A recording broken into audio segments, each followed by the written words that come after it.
Good morning, comic book fans. Welcome back to Comics in 3 Minutes. I'm your ever-loving host, Shorty, and today we're going straight for Ablaze and Animal Castle.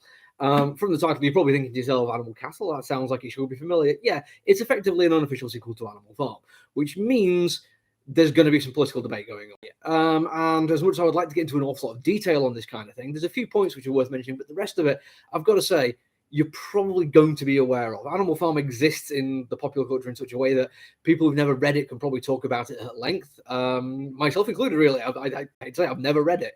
I discovered it at a point in my life where it was already such a popular thing, and it was already so well talked about and so many things had been written about it, that I honestly feel that me reading it wouldn't really add anything else to my understanding. I hope to be proved wrong at some point, and I will get around to it. But what the comic book does is quite nicely, it talks about these matters in ways which kind of highlight the differences between various ideologies. There's an often quoted property is theft thing, which gets lumped into anarchism and socialism, communism a little bit as well, which gets used in this quite effectively of somebody keeping an egg, a hen keeping an egg.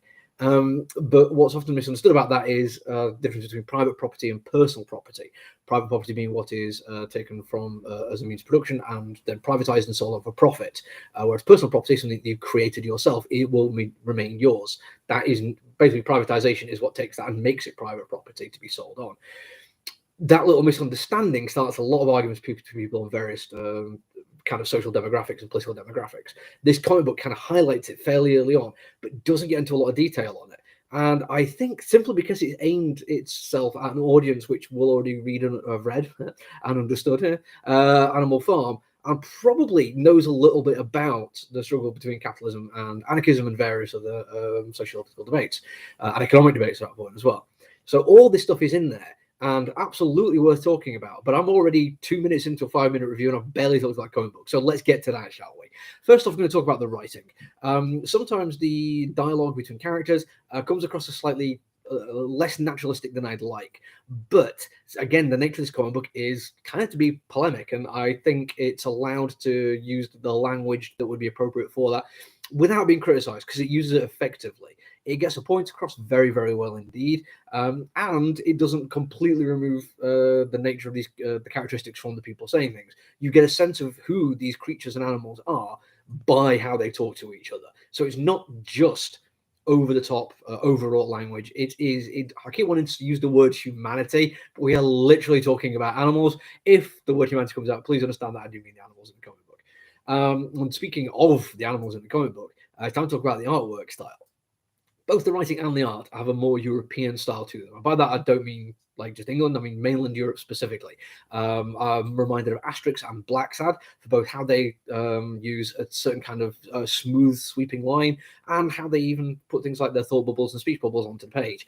They just look a slightly bit different than what you'd be used to if you mainly read American comic books, which is fine. Most people do. Well, most English-speaking people do anyway. It's nice to have something that challenges you a little bit, though. And this one is good and slightly challenging. The kind of smooth sweeping line they use for the characters in the world looks simplistic at first beat, but then you look into how it's all colored as well and how much they can get away with by using these kind of lines, and all of a sudden you get a much deeper sense of detail. Rather than having it all just laid out in front of you, though, it invites you to go into it and actually look at what they're doing with facial expression, with the color palettes they're using, with the weather and little things like even imprints of feet into dirt, things like that. All this information is there and all adds to the story and all says something, but it's not front and center. Probably my biggest favorite thing about this is the way the characters are represented. These are all animals.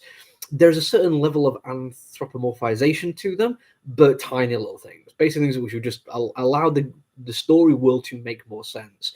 But it has verisimilitude running through it, so it doesn't particularly bother me. It's things like cats can pick up bowls with opposable thumbs, and birds can use their extended wing feathers to make fists and point. Things which are not really animal traits, but in the sense that the world kind of has moved on from purely animalistic and allows communication, complicated ideas, it makes sense to give them that little bit extra so they would fit into the world. That little bit aside, the animals look glorious. They are absolutely fantastic. Every single one of them is fully realized, down to each individual dog and cat and duck and goose. Every single one is absolutely worth the time. I talked about Wonder Woman Historia recently and how all the background characters that you see are worth pointing out, like the detail on them. It's exactly the same for this, but they're animals. There's actually less detail, but there's still effort put into it, and it still works, and it's absolutely brilliant. Whether you get the same thing of it that I would, because as I've said repeatedly on this channel, I am very, very far to the left. You could end up basically reading this and taking on the authoritarian point of view and thinking, well, these animals deserve what they're getting. It's all kind of like there as an option, but I think everyone should get something from it. And I did put a content warning that there is graphic animal violence. I'm not actually going to put the picture of this up on the screen. I decided against it in the end. But when you get to the tail end of it, it does use some beats from revolutionary theory and violence, oppressive violence from the state is used against animals. So if the idea of seeing violence carried out against animals is going to be a problem for you, I would advise to be careful around this comic book. It is quite graphic in its portrayal. I have gone a little bit over, I do apologize, but it was worth adding that little bit extra, I think. So until tomorrow, because I have one more to review, look after yourself, everyone. Stay safe. Bye.